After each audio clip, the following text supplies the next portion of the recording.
نکلوں گی، red line سب بتا رہے ہیں، ادارے بتا رہے ہیں ہماری ریڈ لائنز کراس ہو رہی ہیں، سیاسی جماعتیں اور لیڈرشپ کہہ رہی ہے ہماری ریڈ لائنز کراس ہو رہی ہیں، عوام اور ملک کی حالات میں نے رکھ دیا کہ پاکستان کھڑا کہاں ہے اور اس کی معیشت کہاں کھڑی ہے۔ 23 جنوری کو عمران خان نے ایک بات کہی تھی، اگر مجھے نکالا گیا تو میں خطرناک ہو جاؤں گا۔ ووٹ آف نو کانفیڈنس آئی، عمران خان باہر نکل گئے، اس کے بعد ان کی گورننس نے ان کو جتنا نیچے لا کھڑا کیا تھا ان کی مقبولیت ایک دم سے اوپر جانا شروع ہوگی۔ اب وہ کہتے ہیں مجھے جیل میں ڈالا تو میں اور بھی خطرناک ہو جاؤں گا، کیا خطرہ ہو سکتا ہے؟ بسم اللہ الرحمن الرحیم۔ عائشہ بخش، آپ نے خود ہی اپنے انٹرو میں جو باتیں کر دی ہیں نا کہ پاکستان کے لیے کسی کی ریڈ لائن، پاکستان کے معاملات اس وقت دیگر گوں ہیں۔ معیشت کو ہم سمجھتے ہیں، کاروباری، کل بھی میری بڑے بڑے کاروباریوں سے یہاں بزنس لیڈر سے کراچی میں ملاقات ہوئی، ہر بندہ یہاں پریشان، عام آدمی تو پریشان ہے ہی۔ جب میں جاتا ہوں اپنے چنیوٹ میں تو لوگوں کے پاس ایک ہی بات ہے کہ ہم بجلی کے بل آ گئے ہم بھر نہیں سکتے، کہتے صاحب آپ ہمارا بھر دیجیے۔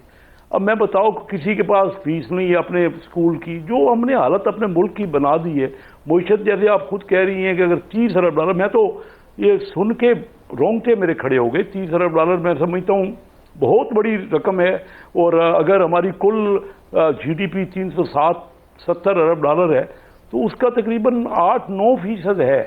ہم نے ترقی کا 3.5-4% کا ٹارگٹ رکھا تھا، تو کیا ہم 4% مائنس پہ چلے جائیں گے؟ کوئی بھی حکومت، دیکھیے میں سمجھ نہیں آ رہا، جب بھی ہم جمہوریت کے بات کرتے ہیں کہ جمہوریت بہت اعلیٰ نظام ہے، اس میں کوئی بڑا رزلٹ کیا نکل رہا ہے؟ ہم تو اس ملک کو تباہ کر رہے ہیں آپس میں لڑ جھگڑ کے، کوئی سمجھانے والا نہیں ہے، کوئی یہاں بڑا نہیں ہے، کوئی کسی کے پاس۔ ہم نے دیکھا 3.5-4 سال اسمبلی میں، اب عمران خان صاحب کسی بھی ادارے کو مانتے نہیں ہیں۔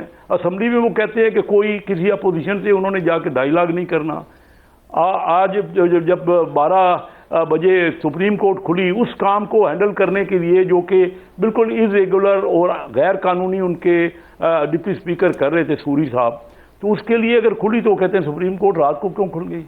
اب آپ بتائیے کہ جو جلسوں میں یہ کہہ رہے ہیں کہ ہم شاید کوئی آرمی چیف ایسا لانا چاہ رہے ہیں مسلم لیگ جو کہ ملک کو آ کے ان کے جو معاملات ہیں اس کو تباہ کر دے گی، اور ملکی معاملات میں وہ سیاسی معاملات میں وہ شامل ہوں گے۔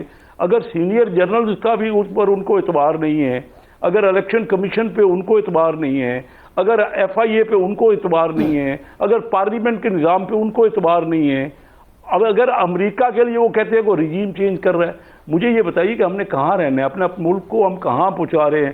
میں آپ سے فلی ایگری کرتا ہوں، یہی تو ہمارے سیاستدان جب پھر کوئی اور سسٹم آ جاتا ہے تو اس میں بھی ہم شکایت کرتے ہیں۔ قیصر صاحب ایگری کرنا تو یا سارے آئیڈیالزم